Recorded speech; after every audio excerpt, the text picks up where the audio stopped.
Land Rover has released this. It's a new Discovery Sport, and it brings its refreshed design to mimic the much larger full-fat Land Rover Discovery in the lineup. This new Discovery Sport looks much better, in my opinion, to the old Land Rover Discovery Sport, with the refreshed design making it look much sharper and more distinctive on the road, and also has a much more wider and aggressive stance as well. These upgrades do make the car much more premium looking, and it matches the price tag that Land Rover is putting this car with, and also brings it competitively in the design language to cars like the Volvo XC60 and also the Lexus NX. Now watch out for the Lexus NX, because there'll be a review of that coming very soon. It's not just the exterior of the car that's different to the previous Discovery Sport, because underneath it sits on the new architecture, which allows the introduction of a mild hybrid technology. Now what that means is that under 17 miles per hour whilst you're decelerating, it turns off your diesel or petrol engine, and it captures that energy and then uses that energy to help the car accelerate, which makes the car feel a lot more refined and quieter, but also increases your fuel consumption, which is great. So as soon as you step up into the Discovery Sport's interior, it's so much better than before. The gone are the plasticky looking interior, and it's refreshed with this glossy and minimalistic style, which is so much nicer. Everything is controlled through these two touchscreens in the centre, everything from your air conditioning to your train response. However, it's not all glossy finish. There's actually quite a lot of practicality to this interior too, with a decent sized glove box, massive cup holders, a massive centre cubby, and there's also the materials that are used in this interior are really premium, like the soft, the supple, high quality materials that are scattered across the dash, and even down to the seats, all just feel it's finished to a very high standard, which is what, if you're paying £40,000 to £50,000 for a car, of course you'd expect that, so it meets those expectations, which is great. Another good point of this car is the visibility, because there's actually very minimal blind spots. Apart from that far rear quarter, you've got a very good view out of the vehicle, which makes it easier to park such a large vehicle, and you do get a reversing camera as standard too. So it's when you start getting into the second row and the third row is where this car really excels with versatility and practicality. Because just look at the amount of space you've got, and you've got barely any transmission hump here, which means the person that sits in the middle seat gets an excellent view out, and also doesn't have to have their legs by their ears, which is really good and can't be said for most of its competitors. There's also some nice touches too, with these aeroplane styled dividers and air vents here, and there's also a charging point there. It's worth noting you can pay £200 extra to get a few more USB points there, but that would be a bit nicer if it was standard, but it's not the end of the world. The fit and finish in the back of the car is to the exemplary standard of in the front, with high quality leathers and plastics fulfilling the rear seats, and there's also conveniently placed centre armrests with cup holders and a bit of storage. There's also ISOFIX on the centre outer seats. So what sets this Discovery Sport away from its rivals is the fact that you can actually get it with 2 extra seats in the back, which is incredible for this class of car.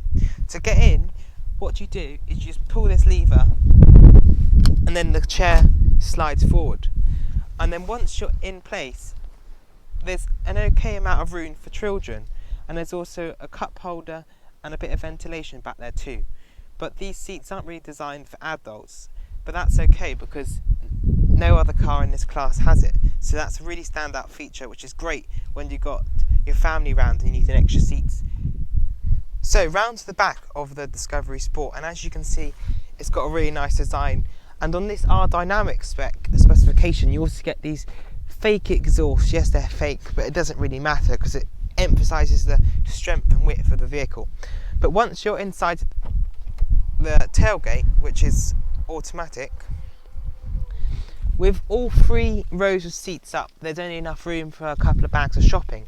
However, once you fold these seats down, which are very easy because you literally just fold the headrest down and push forward, and do exactly the same for this side.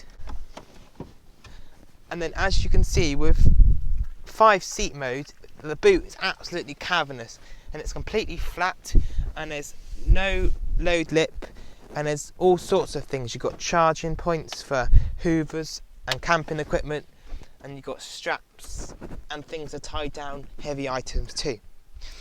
And you've also got your tyre compression kit. But if you so want to, you can actually get this vehicle with a full-size spare. So if you're going to be doing a lot of off-roading, then you want to go for that option.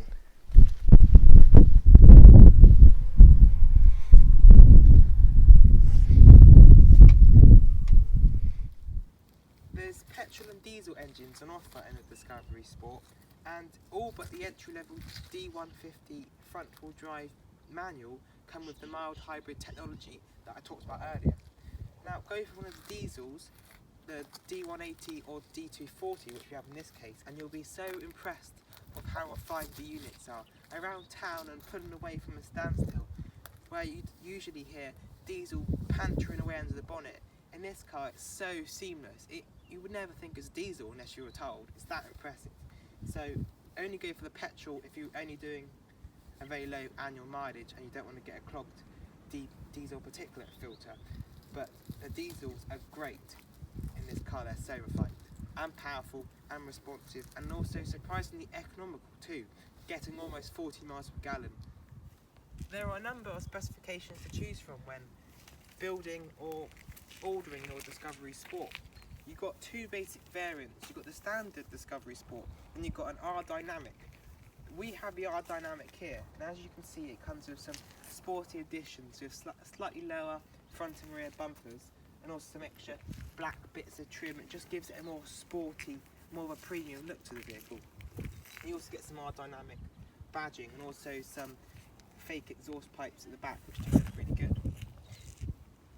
We'd avoid the entry-level S specification, as it does not get some of the important features that you want, although it is worth noting that entry-level vehicles come with LED headlights and rear view camera as standard, which is pretty good.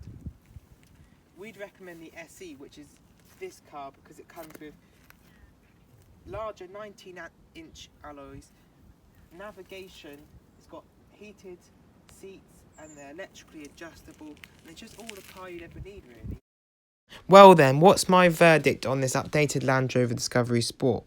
Well, there's not many cars that can beat its legendary Land Rover off-road capability, its refined and luxurious driving experience, and extremely versatile interior packaging that makes this such a good car to recommend. Thank you for watching. Please subscribe to the channel, where there'll be many more videos upcoming of this car's key rivals, including the Volvo XC60 and the Lexus NX.